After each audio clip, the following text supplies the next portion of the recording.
श्री कृष्ण कहते हैं अर्जुन को कि जिन्हें तुम अपना कहते हो ये अपना नहीं है, ये शत्रु हैं, ये नास्तिक हैं, ये अधर्मी लोग हैं। इनका खात्मा करना तुम्हारे लिए जरूरी है, इनसे मुकाबला करना तुम्हारे लिए जरूरी है।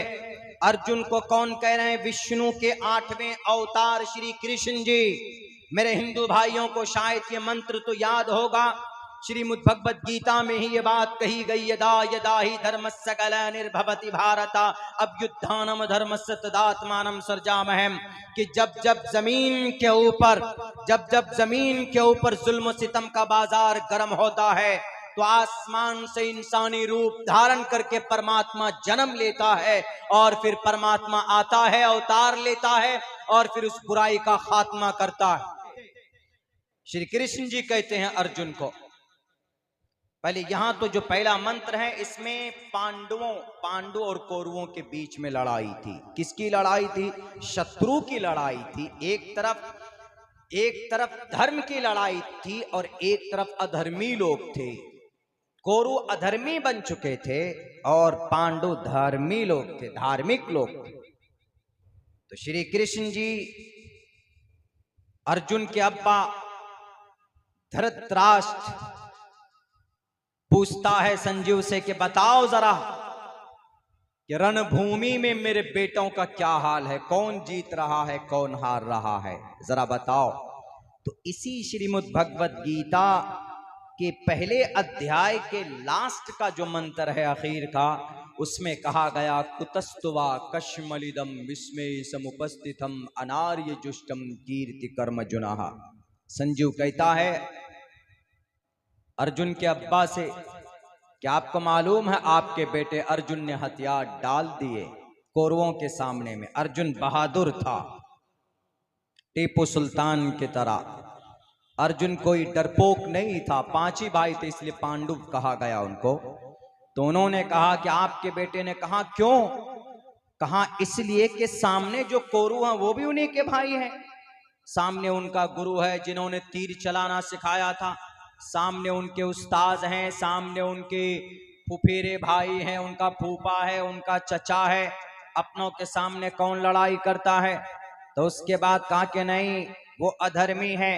लेकिन ये बात मैदान कारजार में कौन बताए? एक तरफ कौरव की सेना, एक तरफ पांडु की सेना है। उस वक्त फौरन हमारे श्रीमद् भगवद गीता हिंदू भाई के अकीदे के मुताबिक, हमारा अकीदा नहीं है उनका अकीदा पेश कर रहा हूं, कि जब कोई शत्रु आ जाए सामने, जब कोई दुश्मन आ जाए सामने, तो उनसे कॉम्प्रोमाइज नहीं किया जाता है। ये सिद्ध किया है हमारे भारत के अंदर हमारे मुसलमान भाइयों ने, हमारे मुस्लिम उलमाए कराम ने। तो कहा कि आप अर्जुन को कौन समझाएगा? तो फौरन कृष्ण जी आते नमुदार होते और कृष्ण जी ने कहा, अर्जुन को कहा कि अर्जुन तुमने क्यों हथियार डाले, तुमने लड़ाई क्यों रोक दी? कुतस्तुवा कश्मलिदम विस्मय समुपस्थितम अनार्य जुष्टम कीर्ति कर्म जुनः एवं मुक्तवार्जुन शंखो रथोपस्थो उपवाविशतः एवं मुक्तवार्जुना। ए अर्जुन तुम मुक्ति हासिल करना चाहते हो, तुम नपुंसक मत बनो। ये लफ्ज है गीता में, तुम नपुंसक यानी बुज़दिल मत बनो। अर्जुन कहते हैं कि मैं क्यों मुकाबला करूंगा, मेरे अपने लोग हैं। तो फिर भगवान कहता है, ईश्वर श्री कृष्ण कहते हैं अर्जुन को कि जिन्हें तुम अपना कहते हो ये अपना नहीं है, ये शत्रु हैं, ये नास्तिक हैं, ये अधर्मी लोग हैं। इनका खात्मा करना तुम्हारे लिए जरूरी है, इनसे मुकाबला करना तुम्हारे लिए जरूरी है। अर्जुन को कौन कह रहे हैं? विष्णु के 8वें अवतार श्री कृष्ण जी। मेरे हिंदू भाइयों को शायद ये मंत्र तो याद होगा, श्रीमद् भगवद गीता में ही ये बात कही गई, यदा यदा ही धर्मस्य ग्लानिर्भवति भारत अभ्युत्थानम धर्मस्य तदात्मानं सृजामहे, कि जब जब जमीन के ऊपर जुल्म सितम का बाजार गर्म होता है तो आसमान से इंसानी रूप धारण करके परमात्मा जन्म लेता है और फिर परमात्मा आता है, अवतार लेता है और फिर उस बुराई का खात्मा करता है। तो सेम इसी तरीके पर श्री कृष्ण जी आए मैदान में, अर्जुन को समझाया और यूं कहा, किलैबियम आस्मकमहा शुद्रो हृदय दौर्बल्यम, ये अर्जुन हाथ में तलवार लो और अधर्मी लोगों का, शत्रुओं का विनाश करो, नाश करो, उनका मुकाबला करो।